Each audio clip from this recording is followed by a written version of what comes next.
নমস্কাৰ, মোৰ জনাইছোঁ অনেক গুৰুত্বপূৰ্ণ খবৰ সমগ্ৰ অসমতে বিতৰণ কৰা হ'ব বিনামূলীয়া ই ৰিক্সা আৰু ম'হপেড। শীঘ্ৰে সাজু কৰক নথি পত্ৰ। ইতিমধ্যে ৰাজ্যৰ মুখ্যমন্ত্ৰী ডক্টৰ হিমন্ত বিশ্ব শৰ্মাই ইতিমধ্যে উল্লেখ কৰিছে দুখীয়া পৰিয়ালক ই ৰিক্সা বিতৰণ কৰিব।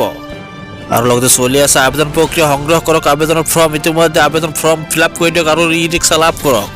বাকী সংখ্যালঘু উন্নয়ন পৰিষদৰ পৰা বিতৰণ কৰা হ'ব বিনামূলীয়া ই ৰিক্সা আৰু ম'হপেড। ইতিমধ্যে মুখ্যমন্ত্ৰী ডক্টৰ হিমন্ত বিশ্ব শৰ্মাই উল্লেখ কৰিছে প্ৰতিগৰাকী দৰিদ্ৰ লোককে স্বাৱলম্বীৰ বাবে দিয়া হ'ব বিনামূলীয়া ই ৰিক্সা আৰু ম'হপেড। 30 নৱেম্বৰৰ ভিতৰত সংগ্ৰহ কৰিব লাগিব বিনামূলীয়া ই ৰিক্সাৰ ফৰ্ম। ইতিমধ্যে মুখ্যমন্ত্ৰী ডক্টৰ হিমন্ত বিশ্ব শৰ্মাই উল্লেখ কৰিছে আৰু লগতে উল্লেখ কৰিছে ডিচেম্বৰ মাহত কৰা হ'ব আবেদনকাৰীৰ অনলাইন ৰেজিষ্ট্ৰেশ্যন। ইতিমধ্যে উল্লেখ কৰিছে কেইবাটাও গুৰুত্বপূৰ্ণ মন্তব্য। বিনামূলীয়া ই ৰিক্সা আৰু ম'হপেড পাবলৈ কি নথি পত্ৰৰ প্ৰয়োজন হ'ব ইতিমধ্যে জনাই আছোঁ। আৰু আপুনি কিদৰে কৰিব আবেদন, আপুনি কেনেকৈ আবেদন কৰিব এয়াও আপোনাক ইতিমধ্যে সম্পূৰ্ণভাৱে দেখুৱাই দিয়া হ'ব।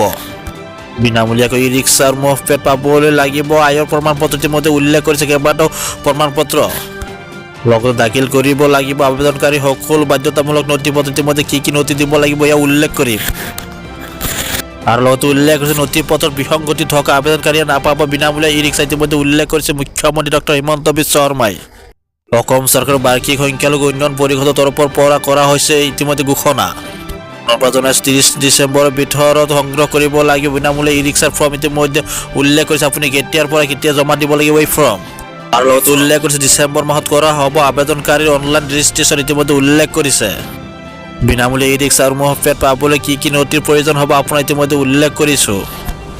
সমগ্ৰ অসমতে বিতৰণ কৰা হ'ব বিনামূলীয়া ই ৰিক্সা আৰু ম'হপেড। ইতিমধ্যে মুখ্যমন্ত্ৰী ডক্টৰ হিমন্ত বিশ্ব শৰ্মাই উল্লেখ কৰিছে কৰক আবেদন। ইতিমধ্যে আবেদন প্ৰক্ৰিয়া চলি আছে, আপুনি শীঘ্ৰেই কৰক ই ৰিক্সাৰ বাবে আবেদন। পুনৰবাৰ জনাইছোঁ চলি আছে আবেদন প্ৰক্ৰিয়া সংগ্ৰহ কৰক আবেদনৰ ফৰ্ম। ইতিমধ্যে আবেদন ফৰ্ম দিয়া হৈছে, আপুনি সংগ্ৰহ কৰক।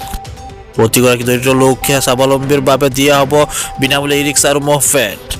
পুনৰবাৰ জনাইছোঁ 30 নৱেম্বৰৰ ভিতৰত সংগ্ৰহ কৰিব লাগে বিনামূলীয়া ই ৰিক্সাৰ ফৰ্ম। ইতিমধ্যে মুখ্যমন্ত্ৰী ডক্টৰ হিমন্ত বিশ্ব শৰ্মাই উল্লেখ কৰিছে লগতে দাখিল কৰিব লাগিব আবেদনকাৰী সকলো বাধ্যতামূলক নথি পত্ৰ। ইতিমধ্যে মুখ্যমন্ত্ৰী ডক্টৰ হিমন্ত বিশ্ব শৰ্মাই ইতিমধ্যে উল্লেখ কৰিছে আপুনি কি নথি পত্ৰ দিব